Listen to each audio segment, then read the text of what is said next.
Hello रामिस्ट्रियंस, आपका स्वागत है आपके प्यारे से यूट्यूब चैनल रामिस्ट्री पर। मैं रजत द्विवेदी आपके लिए एक बहुत ही बेहतरीन टॉपिक आज लेकर के आया हूँ। केमिस्ट्री में जो आपकी केमिस्ट्री की आपको पता है बहुत सारी ब्रांचेस होती हैं। अभी हाल ही में मैं 11th की भी सीरीज स्टार्ट करने वाला हूँ। वहां पर मैं डिस्कस करूंगा कि केमिस्ट्री की ब्रांचेस क्या हैं, क्यों बनी है, इन सबको।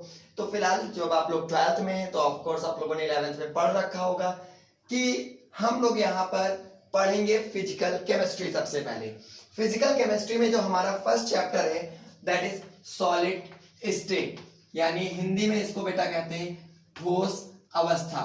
क्या कहते हैं? ठोस अवस्था।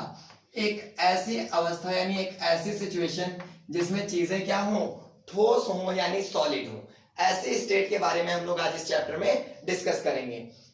तो दोस्तों यहाँ पर सबसे मुद्दे की बात यह है कि आखिर ये सॉलिड स्टेट हम लोग यहाँ इस सिलेबस में है सिर्फ इसी बात के लिए पढ़ें, या जनरली हम किसी भी बात के लिए इसको पढ़ सकते हैं, या नॉलेज बेसिस पर ये हमें कैसे आगे हेल्पफुल रहेगा, ये सब बातें भी मैं आपको बताने वाला हूँ।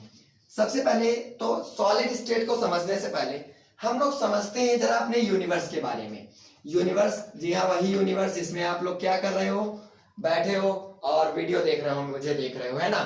तो यहाँ पर आप जानते हो कि इस यूनिवर्स में हम कई टाइप्स की चीजें देखते हैं। अगर मैं प्रेजेंट में बोलूं कि इस यूनिवर्स में, यूनिवर्स छोड़ो, यूनिवर्स के अंदर अर्थ है, एक प्लेनेट है हमारा, और हम अगर अर्थ पर बैठे हैं और अपने रूम में ही बैठे ये वीडियो देख रहे हैं, या जहां पर भी आप बैठ करके वीडियो देख रहे हो, तो आप अपने आसपास बहुत सारे ऐसी चीजों को देखते होगे जो आपको कुछ ऐसी दिखती हैं जो फ्लो हो सकती है यानी बहने लगती है, तो कुछ आपको ऐसी चीजें दिखती हैं जो बहती नहीं है, एक जगह जैसी लगती है वैसी ही रहती है। जैसे आपका मोबाइल, क्या वो बहने लगता है? नहीं बहता, जैसी सिचुएशन में उसी सिचुएशन में रहता है। वैसे आप बहुत सी चीजें देखते होंगे जो दिखती नहीं है। जैसे जस्ट लाइक हम ब्रीथ करते हैं, तो ब्रीथिंग में हम लोग क्या लेते हैं? ऑक्सीजन लेते हैं। तो क्या आपको ऑक्सीजन यहाँ दिख रही है? ऐसा होता, अगर दिखती होती तो क्या होता कि जब कोविड चल रहा था तो ये देखो ऑक्सीजन यहाँ टहल रही है, चलो इसको लेके पैक कर लेते हैं ना। ऐसा तो होता नहीं है, क्योंकि ये हमें दिखाई नहीं देती, हम सिर्फ इसे महसूस कर पा रहे होते हैं। तो यहाँ पर देखिए यूनिवर्स में हम अगर देखें तो हमें आसपास बहुत सारी चीजें दिखती हैं। अगर मैं प्रेजेंट में ही एक एग्जांपल ले लूं तो मुझे इस रूम में, ना जाने जहां मैं बना रहा हूँ स्टूडियो में, ना जाने मुझे कितनी चीजें दिख रही है। फैन दिख रहा है, ट्यूबलाइट दिख रहा है, मुझे चेयर दिख रही है, चौक दिख रही है, ये सभी चीजें दिख रही हैं। उसके अलावा मैं भाई ब्रीथ तो कर रहा हूँ तभी तो आपके सामने खड़ा हूँ। अगर ब्रीथिंग ही ना होती तो मैं यहाँ कैसे होता, पढ़ा ही नहीं पा रहा होता और आप तक मेरी आवाज पहुंचा ना पा रहा होता। तो यानी यहाँ पर सबसे दूसरी चीज जो है गैस है, जिसे मैं फील कर रहा हूं अपने आसपास, क्योंकि ब्रीथिंग के सहारे मैं फील कर सकता हूं। एसी चल रही है तो थोड़ी बहुत मुझे ठंड भी महसूस हो रही है। तो यहाँ पर क्या है कि आप यूनिवर्स में बहुत सी चीजें देखते हैं। उन चीजों को हम दो कैटेगरी में डिवाइड कर देते हैं। कितनी कैटेगरी में? दो कैटेगरी में। सबसे पहली चीज है मैटर। मैटर क्या होता है? मैटर यानी हिंदी में इसको बेटा हम लोग कहते हैं द्रव्य। क्या कहते हैं? द्रव्य कहते हैं। एक द्रव्य वर्ड होता है और एक वर्ड होता है बेटा द्रव। दोनों में डिफरेंस है। क्या डिफरेंस है अभी आगे मैं बात करूंगा। और दूसरी यहां पर जो हम लोग चीज बेटा जानते हैं दैट इज एनर्जी। क्या है? एनर्जी। हिंदी में एनर्जी को हम लोग कहते हैं ऊर्जा। तो चलिए जरा समझते हैं ये दो टर्म क्या है। आप देख पा रहे हो, अभी मैं कह रहा था कि हमारे आसपास बहुत सी चीजें नजर आती हैं। अब मैंने कहा कि नहीं, एक्चुअल में जब हम उन चीजों को देखते हैं तो हम उन्हें कैटेगराइज कर देते हैं। कैटेगराइज इन द सेंस कि यूनिवर्स में हम जो भी चीज देखते हैं उन्हें हम दो कैटेगरी में डिवाइड कर देते हैं। आइदर दे आर मैटर और दे आर एनर्जी, यानी या तो वो सभी चीजें हमें द्रव्य अवस्था में दिखती हैं यानी द्रव्य है, या फिर वो चीजें क्या है? ऊर्जा है। अब ये मैटर और एनर्जी क्या है इसको चलिए जरा समझते हैं। मैटर यानी द्रव्य, वो सभी चीजें बेटा जो कुछ ना कुछ स्थान घेरती हैं, यानी जिनका अपना कोई द्रव्यमान होता है यानी मास होता है, और जिन्हें हम देख सकते हैं, वो सब चीजें हमारे पास क्या कहलाती हैं? मैटर कहलाती हैं यानी द्रव्य कहलाती हैं। एक और इसी का वर्ड होता है सब्सटेंस भी बोलते हैं, दोनों एक ही बातें हैं, ठीक। और दूसरी चीज क्या होती है? एनर्जी यानी ऊर्जा। ऊर्जा क्या होती है चलिए जरा समझिए। इस यूनिवर्स में जो भी चीज बनी है वो सभी चीजें बनी है किससे? मैटर से। और उन मैटर्स को एक फिक्स्ड स्टेट में लाने का काम कौन करता है? एनर्जी करती है। मतलब इन मैटर की जो फॉर्म्स हैं उनको डिफॉर्म करने पर या उनको उस फॉर्म में कन्वर्ट करने पर, बनाए रखने पर, जो उसकी इंट्रिंसिक चीज हेल्प करती है, दैट इज कॉल्ड एनर्जी। यानी एनर्जी किसी मैटर को रूप देने में या उसके रूप को यानी उसके टाइप को बदलने में क्या होती है, हेल्पफुल होती है। तो कोई भी चीज क्या है, मैटर है, और उस मैटर को रूप देने में जो उसका अंतर गुण होता है यानी इंटरनल जो उसकी प्रॉपर्टी होती है, दैट इज एनर्जी यानी ऊर्जा। तो देखिए आज हम लोग जो इस टॉपिक पे बात करेंगे उसमें हम लोग एनर्जी की बात नहीं करेंगे, इसको हम लोग थर्मोडायनेमिक्स वगैरह 11th में डिस्कस कर चुके हैं। अब यहाँ पर आज जो हम लोगों को पढ़ना है दैट इज मैटर। मैटर क्या है, तो देखिए आप लोग बचपन से ही नर्सरी से ही जानते चले आ रहे हो मैटर क्या है, मैटर क्या है। अब कुछ लोग कहेंगे नर्सरी में मैंने कहा जाना, तो गलती आपकी, आप मुझसे पढ़ने नहीं है, वरना मैं आपको नर्सरी में ये बातें बता देता। तो यहाँ पर बात क्या है कि जो मैटर है, ठीक है, उसे आप लोग डिवाइड करते थे 3 कैटेगरीज में। कौन कौन सी, सॉलिड, लिक्विड एंड गैस। यानी आप मैटर को 3 कैटेगरी में डिवाइड करते थे। वो कैटेगरी कौन सी थी, सॉलिड थी, लिक्विड थी, और जो थर्ड कैटेगरी थी that was gas, not was is. तो यहां पर क्या है कि मैटर की 3 स्टेट्स हैं, सॉलिड, लिक्विड और गैस। यानी द्रव्य की 3 अवस्थाएं होती थी। सॉलिड मतलब क्या, ठोस, लिक्विड मतलब द्रव, और गैस का मतलब गैस ही होता है, ठीक है। तो ये 3 हमारे पास क्या थी, मैटर की स्टेट थी। हालांकि अब आप लोग जानते हो 6 स्टेट्स होती हैं, वो हाई टेम्परेचर पर 3 स्टेट्स और क्या हो जाती हैं, बढ़ जाती हैं, उन्हें मैं अलग से डिस्कस करूंगा।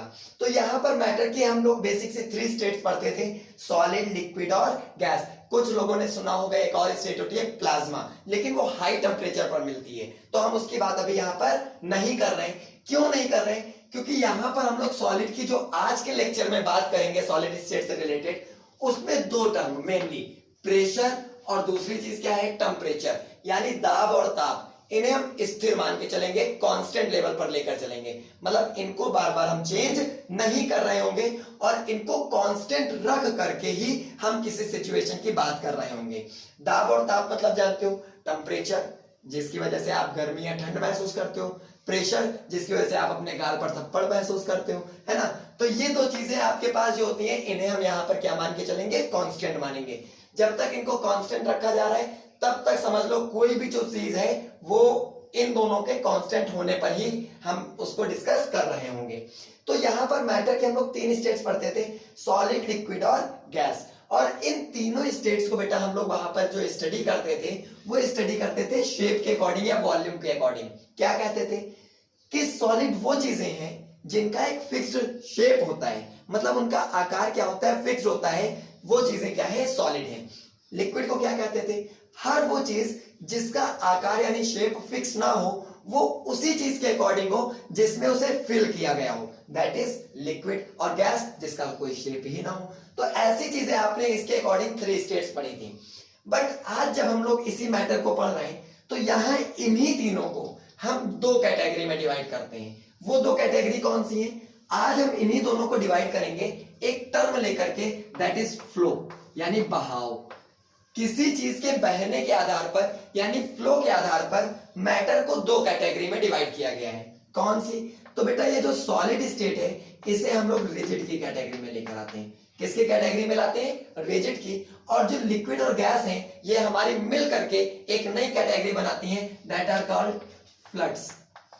अब मुंह टेढ़ा करके फ्लूइड बोल लो तो हमें फर्क नहीं पड़ता, fluids, floods, that is understandable, ठीक है। तो यहां पर रिजिड क्या है, सॉलिड की एक स्टेट है, मतलब रिजिड स्टेट के अंदर कौन आता है, सॉलिड आता है। उसी की जगह फ्लूइड्स की जगह यानी इनको हिंदी में तरल कहते हैं, और रिजिड्स को हम लोग बेटा दृढ़ कहते हैं।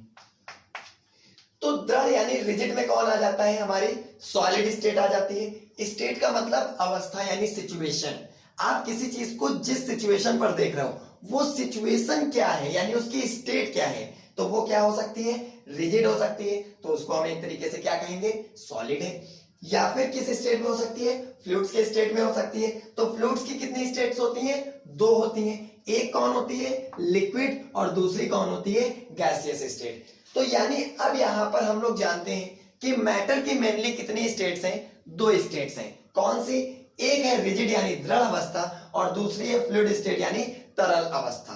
अब आपने ये फ्लूइड वर्ड सुना होगा, अक्सर आपने देखा होगा जब बहुत तेज बारिश होती है तो कहते हैं वहां पर बहुत हाई फ्लूड्स आ गया था, वहां पर हाई फ्लड आ गया था, मतलब वहां बहुत ज्यादा बहाव आ गया था, वहां बहुत ज्यादा तरल चीजें हो गई थी। मतलब क्या, जब बहुत ज्यादा बहाव होता है यानी जब बहुत तेजी से पानी बरसता है कहीं पर तो पानी की मात्रा वहां बढ़ जाती है, यानी वाटर लेवल इंक्रीज हो जाता है और पानी वहां पर हर डायरेक्शन में इंडिपेंडेंटली फ्लो होने लगता है बहुत प्रेशर के साथ।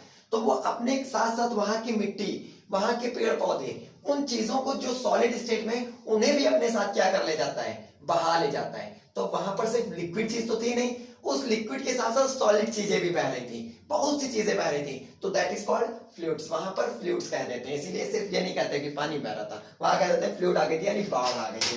बाढ़ मतलब कई और चीजें भी लेकर साथ में जा रही है।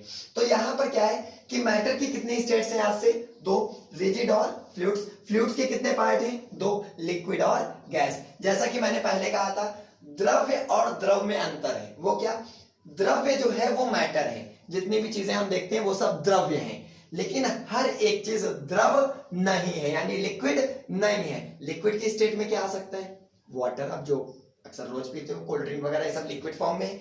उसी की जगह चेयर, मोबाइल, ये सब क्या है, मैटर है, यानी द्रव्य है, ठीक, लेकिन ये द्रव नहीं है। लेकिन वाटर क्या है, द्रव है और द्रव्य भी है। तो ये हमारे पास क्या है, बेसिक सी बात है। अब चलिए जरा इसमें कुछ इंपॉर्टेंट टर्म समझते हैं। क्या हमने बताया कि कोई भी चीज जो यानी मैटर होती है, यानी जो सब्सटेंस होता है, वो दो टाइप्स का होता है, या तो वो रिजिड है या फिर वो बेटा क्या है, फ्लूइड है। ठीक है, तो दो टाइप्स की चीजें होती हैं, रिजिड्स और फ्लूइड्स।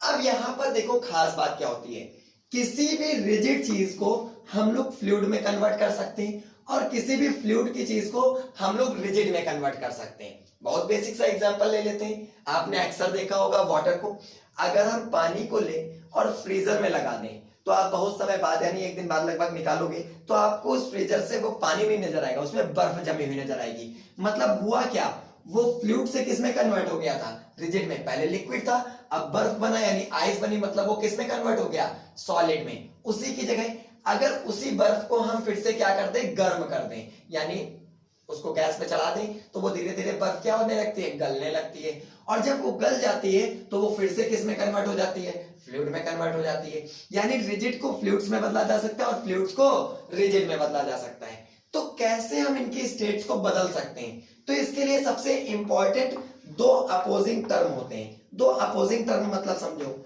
यहां पर पहली चीज जो होती है that is inter particle force. पहला जो टर्म होता है वो क्या होता है, इंटर पार्टिकल फोर्स होता है, यानी अंतराण्विक बल होता है।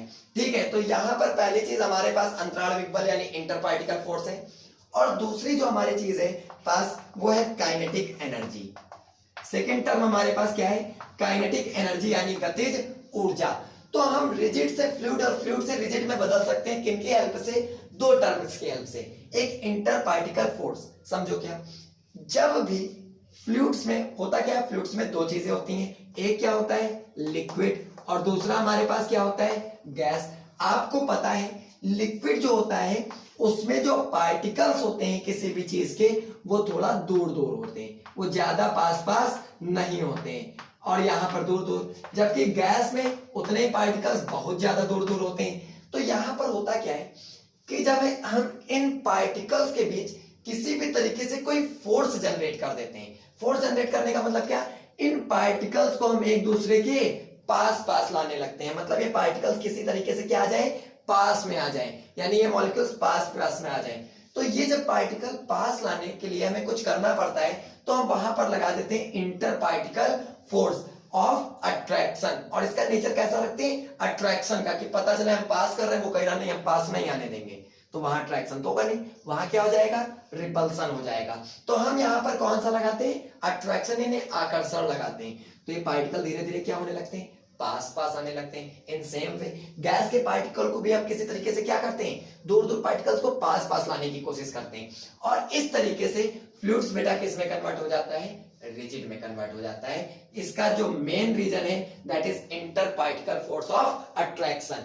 उसी की जगह अगर हम कोई पार्टिकल जो पास पास आ चुके हैं, जैसे ये सब पार्टिकल्स आप देख रहे हो बहुत पास पास हैं, ठीक है, अब कोई भी पार्टिकल जो यहाँ पर पास पास आ चुके हैं, अगर हम इनको हीट वगैरह दें या किसी भी तरीके से इन पार्टिकल्स को हम क्या देते हैं, काइनेटिक एनर्जी दे दें, तो काइनेटिक एनर्जी की वजह से वो पार्टिकल क्या करेंगे, मूव करेंगे, यानी मोशन में आ जाएंगे। मोशन में आएंगे तो ऑब्वियस है वो क्या करने लगेंगे, दूर दूर जाने लगेंगे। और यहां पर इस स्टेट में रिजिड चीज फिर से किस में कन्वर्ट हो सकती है, फ्लूइड्स में कन्वर्ट हो सकती है। इसके टर्म कौन कौन है, जैसे कंडेंसेशन, मेल्ट करना, फ्रीज करना, ये सब किसके रीजन है, रिजिड से फ्लड में बदलना, फ्लड से रिजिड में बदलना। बस यही दो टर्म लगाते जाओ और खेल खेलते चले जाओ, फ्लड से रिजिड, रिजिड से फ्लड, फ्लड से रिजिड, रिजिड से फ्लड। तो ये हमारे पास जो फिनोमिनन होता है स्टेट चेंज करने का, मैटर में ही दो स्टेट्स का आपस में क्या होता है, रिलेशन होता है, यानी हम इन दोनों को एक दूसरे की फॉर्म में कन्वर्ट कर सकते हैं। किन टर्म्स की हेल्प से, इन दोनों टर्म्स की हेल्प से, यानी इंटर पार्टिकल फोर्स और काइनेटिक एनर्जी की हेल्प से। अब यहां पर चलिए जरा और चीजें भी समझने की कोशिश करते हैं। और क्या चीजें समझने की कोशिश करने वाले हैं, तो चलिए जरा एक बात और, एक थ्योरी और समझाते हैं कि कैसे फ्लड्स जो है वो किस में कन्वर्ट हो जाते हैं, रिजिड्स में। मैं एक एग्जांपल लेता हूं पानी का, वाटर का। अब होता क्या है, वाटर के अंदर बहुत छोटे छोटे क्या होंगे, मॉलिक्यूल्स होंगे। उन मॉलिक्यूल्स के भी छोटे जो पार्ट्स होते हैं दैट इज एटम, ठीक है, यानी उसमें एटम्स होंगे। और कोई भी जो एटम होता है यानी परमाणु होता है, वो अपनी ही एक्सिस पर 3 टाइप्स के मोशन करता है। मतलब कोई भी एटम है वो अपनी किसी एक्सिस पर 3 टाइप्स के क्या करता है, मोशन करता है। कौन कौन से, पहला जो मोशन होता है that is called translatory motion, यानी एक रेखीय गति। पहला जो उसके पास मोशन होगा वो क्या होगा, ट्रांसलेटरी मोशन होगा, यानी एक रेखीय गति होगी। दूसरा उसके पास क्या मोशन होगा, कोई भी पार्टिकल अपनी एक्सिस पर वाइब्रेट करता है। कौन सा मोशन होगा, यानी इसके पास वाइब्रेटरी मोशन होगा, यानी कंपनिक गति होगी। ठीक, तीसरी बात, वो अपनी एक्सिस पर क्या करता है, रोटेट भी करता है। क्या करता है, रोटेट भी करता है, दैट इज रोटेटरी मोशन या रोटेशनल मोशन होगा, यानी गोलीय बल होगा। अब यहां कहानी समझिए। अब हुआ क्या, वो एक डांसर है ना नूरा फतेही, हाय गर्मी वाला गाना, वैसे ही एक एटम भी डांस करता है, हाय गर्मी, इधर इधर ऐसे ऐसे क्या करता रहता है, राउंड भी कर रहा है, वाइब्रेट भी कर रहा है और आगे भी चल रहा है, ऐसे ऐसे ऐसे ऐसे ऐसे ऐसे ऐसे ऐसे आगे भी चल रहा है। तो यानी एक एटम के पास कितने टाइप्स के मोशन है अपनी एक्सिस पर, 3 टाइप्स के, ट्रांसलेटरी मोशन, रोटेशनल मोशन और वाइब्रेटरी मोशन। अब हुआ क्या, एक मोशन था, एक पार्टिकल था जो मोशन कर रहा है मान लो एक्सिस पर इस साइड, एक पार्टिकल था जो अपनी एक्सिस पर मोशन कर रहा है, let us consider this side. अब ये पार्टिकल जब हम क्या कर रहे हैं, पास पास ला रहे हैं, इनके पास बिटवीन इंटर पार्टिकल फोर्स लग रहा है, तो ये सब आ करके एक टाइम क्या होगा, ये यहां पर क्या करेंगे, टकराएंगे।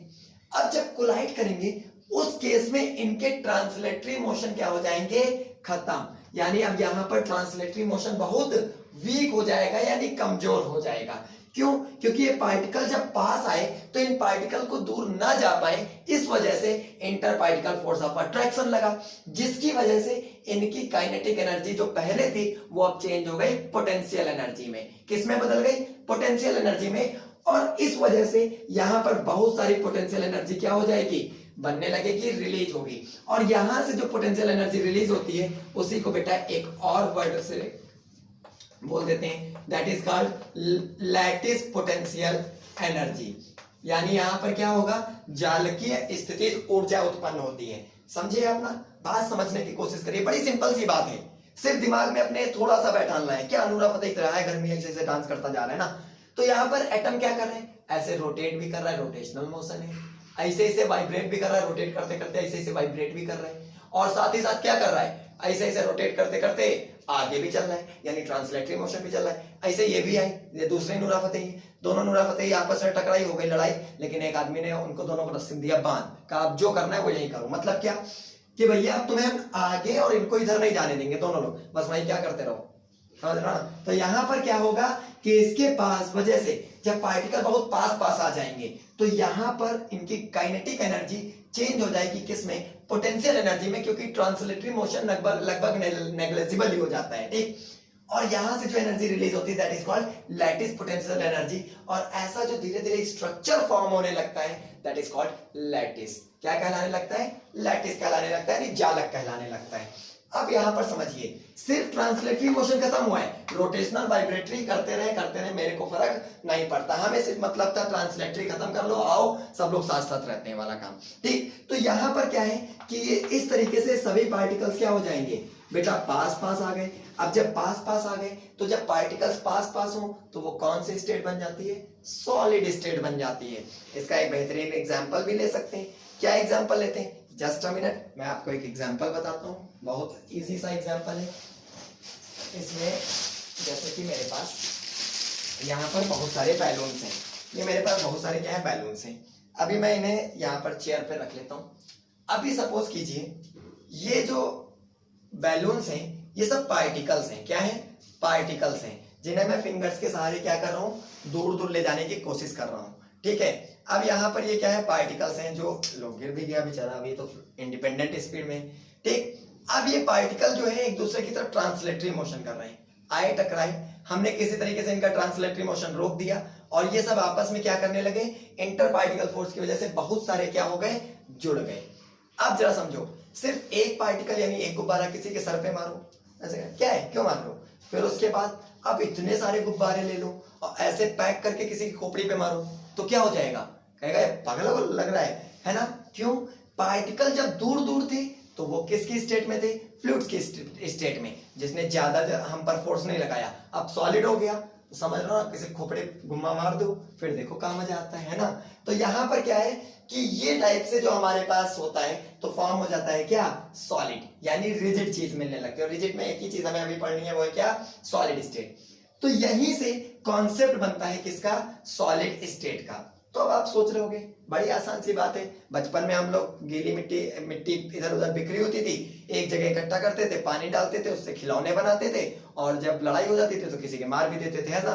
तो वहां पर क्या होता था, क्या तो ये तो हम करते रहे बचपन से ही, तो हमें ये आज पढ़ना क्यों पड़ रहा है। तो जरा समझिए, इसी चैप्टर की वजह से आज हम लोग, आप जब देखते होगे कि पीरियोडिक टेबल होती है, तो पीरियोडिक टेबल में टोटल 118 एलिमेंट्स हैं, जिसमें से अप्रॉक्स 92 एलिमेंट्स जो हैं वो हमारे नेचुरल हैं। कैसे, नेचुरल यानी हमें नेचर में मिल जाते हैं। लेकिन इसके बाद के 18 और 8 26 यानी जितने बचे वो सब हमारे क्या होते हैं, आर्टिफिशियल एलिमेंट्स हैं। आर्टिफिशियल मतलब उन्हें हम ही सब लोगों ने तैयार किया, मैंने नहीं तैयार किया, केमिस्ट ने किया। ठीक है, जल्दी मैं भी सोच रहा हूँ कि तैयार कर देता हूँ ना।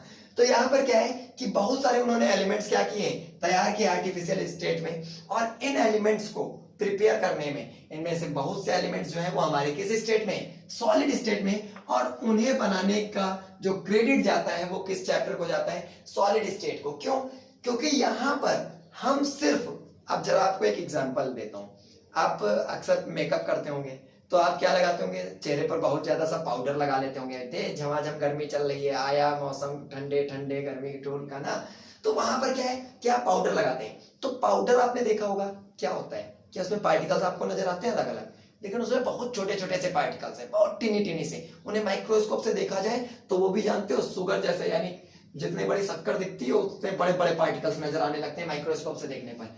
तो उनको भी स्टडी करके उनके अंदर एटम्स की पोजीशन को एनालाइज करके थोड़ा सा वेरिएशन करा जाता है एटम की पोजीशन में, और एक वो नया सॉलिड हमें प्रोवाइड कर सकता है, या उसको हम उस सॉलिड से लिक्विड स्टेट में बदलने के लिए मेल्टिंग पॉइंट या फ्रीजिंग पॉइंट्स भी पता कर सकते हैं, कम या ज्यादा कर सकते हैं। बहुत हेल्पफुल होता है, जैसे चैप्टर में पढ़ेंगे आपको बड़ा मजा आने वाला है।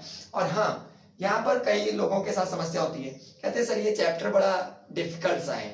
पता है, ये चैप्टर पूरी तरीके से डिपेंड करता है आपकी इमेजिनेशन पे, और आपकी इमेजिनेशन को मैं यहाँ पर प्रैक्टिकली क्या कर दूंगा, बढ़ा दूंगा। एकदम सारे डायग्राम्स आपको प्रैक्टिकली नजर आएंगे। अब आप सोच रहे होगे कि सर कैसे माइक्रोस्कोप वगैरह लाए होंगे, डोंट वरी, मेरे पास माइक्रोस्कोप नहीं है तो क्या हुआ, इंडिया वाले है ना, हर चीज का सिस्टम रखते हैं। तो यहाँ पर क्या है कि ये जो हमारे पास बेसिक सी बात है, इसमें हमारा जो फॉर्म हुआ दैट इज कॉल्ड सॉलिड। तो सॉलिड स्टेट को हम कैसे पता करेंगे कोई चीज सॉलिड है या लिक्विड है।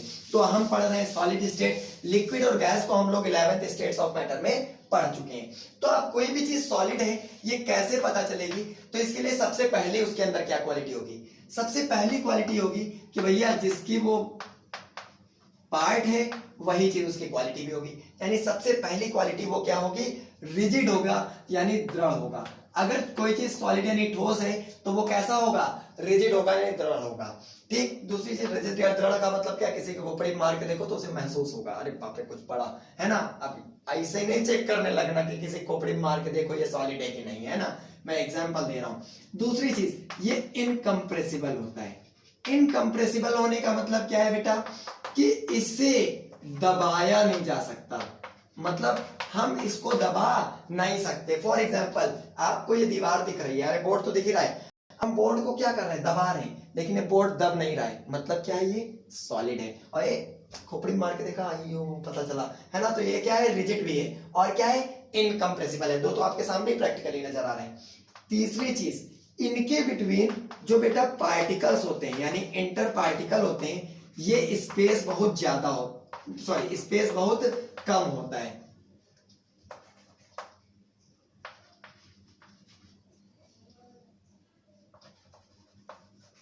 समझिए, यानी इन जो सॉलिड को बनाने के लिए पार्टिकल्स यूज में आए हैं, यानी इंटर पार्टिकल है, इनका जो स्पेस होता है इंटर पार्टिकल के बीच का स्पेस, वो बहुत ही क्या होता है, कम होता है। इसका मतलब आपको लग रहा होगा ही नहीं, होता ही नहीं होगा, तो डोंट वरी, मैं चैप्टर में आपको वॉइड्स पढ़ाऊंगा, वहां आपको पता चलेगा, अरे बाप रे सॉलिड के बीच में भी गैप होता है ना। तो यहाँ पर जो इंटर पार्टिकल स्पेस होता है वो क्या होता है बेटा, बहुत कम होता है, बहुत ही ज्यादा कम होता है। इस वजह से ये क्या दिखते हैं, इसमें सारे पार्टिकल पास पास दिखते हैं। अब आप बोर्ड में देख रहे हो एक पार्टिकल यहाँ, एक पार्टिकल यहाँ, तो नहीं नजर आ रहा होगा, इतने एरिया में न जाने कितने तमाम पार्टिकल होंगे, है ना। फिर इसके बाद वही चीज, इंटर पार्टिकल स्पेस की जगह बेटा क्या, फोर्स, वो क्या होता है, स्ट्रॉन्ग होता है। मतलब इनके पार्टिकल्स के बीच लगने वाला जो फोर्स है वो क्या होता है, बहुत ही ज्यादा स्ट्रॉन्ग होता है। तो ऐसी प्रॉपर्टीज अगर किसी चीज में है तो दैट इज सॉलिड। वो क्या होगा, सॉलिड होगा यानी ठोस होगा। हिंदी में दृढ़ होंगे, इन्हें दबाया नहीं जा सकता।